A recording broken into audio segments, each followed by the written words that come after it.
Bien, nous avons donc, dans les vidéos précédentes, parlé de l'eau morphogénique. Qu'est-ce que c'était à une échelle macroscopique? Qu'est-ce que c'était à une échelle microscopique? Quelles étaient ses propriétés? On a vu aussi donc l'eau dans les bactéries, l'eau dans les plantes. Quel rôle joue cette substance pour les plantes? Là, on va regarder l'eau dans le règne animal.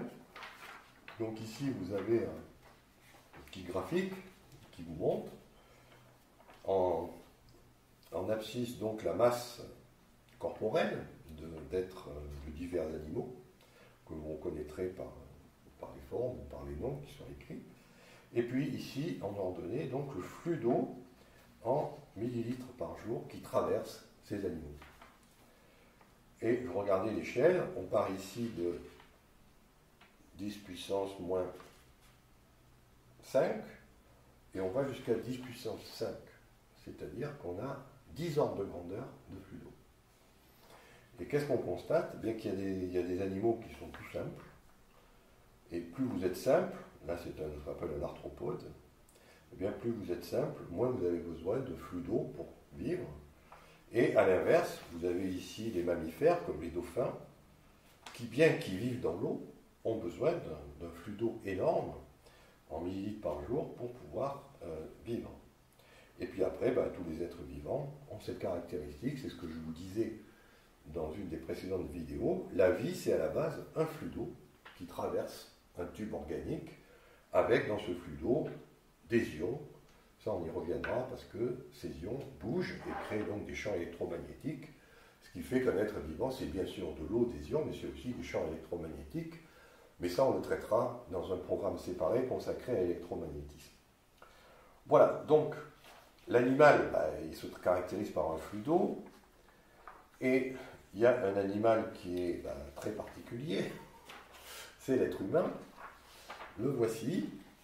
Donc cet animal qui est très particulier, d'abord, on va raisonner, parce que je ne veux pas non plus trop vous perturber, on va raisonner en masse, comme on le fait dans tous les livres de biologie, bien qu'on ne doit pas le faire.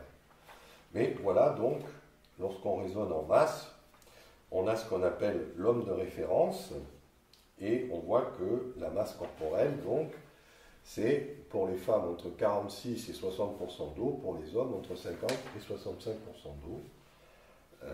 Et c'est en général ces chiffres qui sont retenus par les biologistes, mais aussi par les médias. On dit toujours que c'est 60% d'eau. Je vous rappelle qu'une bactérie, c'est un peu plus, c'est à peu près 70% en poids d'eau. Alors cette eau va se répartir en différents compartiments. Il y a bien sûr de la graisse aussi, puisqu'il y a des membranes cellulaires. Et donc ici, vous avez donc les différents compartiments, ce qu'on appelle l'eau intracellulaire, l'eau extracellulaire. Et tout ça, c'est très intéressant, mais ça ne correspond en fait à rien de bien scientifique. Pourquoi? Parce que, comme je vous l'ai dit, pour comprendre la vie, il faut se déplacer.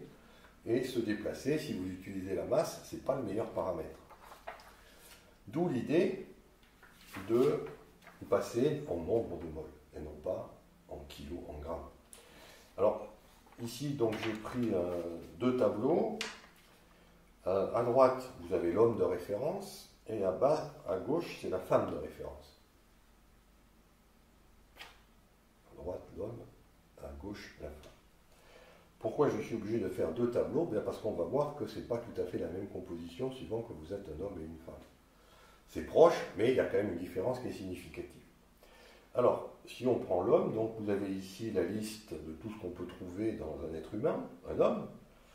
Et c'est facile parce qu'on a ce qu'on appelle des fours crématoires, on crame, ce qui permet de casser toutes les molécules organiques pour récupérer la masse d'eau. Puis après, on fait des analyses chimiques pour savoir combien il y a de potassium, de sodium, s'il y a des ions. Et puis après, on a des techniques spectroscopiques qui nous disent si c'est de la graisse, si c'est de l'ADN, si c'est des protéines qui ont été cramées. Donc voilà. Et ici, vous avez donc les chiffres qu'on obtient. Là, vous avez les masses molaires, donc qui sont dérivés qui caractérisent ces composés. Et puis ici, donc, c'est le chiffre qui est intéressant, en fait, la colonne, c'est le nombre de moles. Et là, c'est si on se limite juste à la cellule, et non pas au corps tout entier.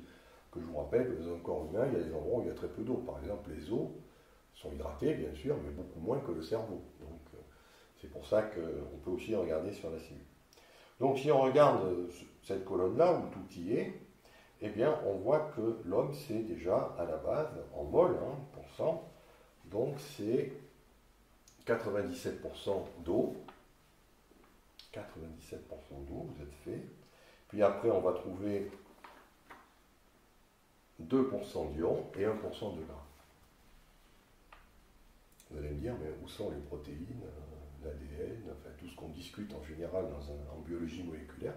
À ce niveau, c'est-à-dire que si je prends un chiffre après la virgule, juste un chiffre, eh bien, tout le reste n'apparaît pas.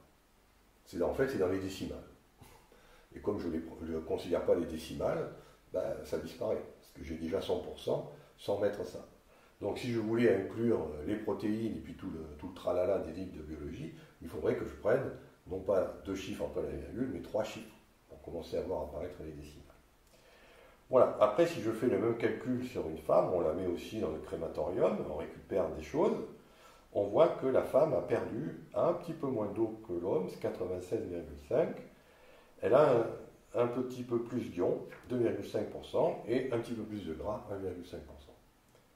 Mais ça reste quand même 96,5, 97, on peut dire que qu'on soit un homme ou une femme, on est fait essentiellement d'eau, d'ion et de gras, si on oublie les petites décimales.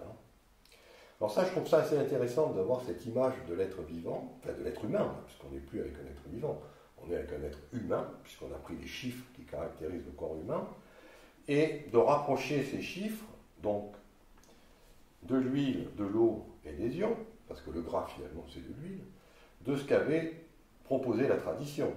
La tradition, par exemple alchimique, nous dit qu'il y a le soufre, le sel et le mercure.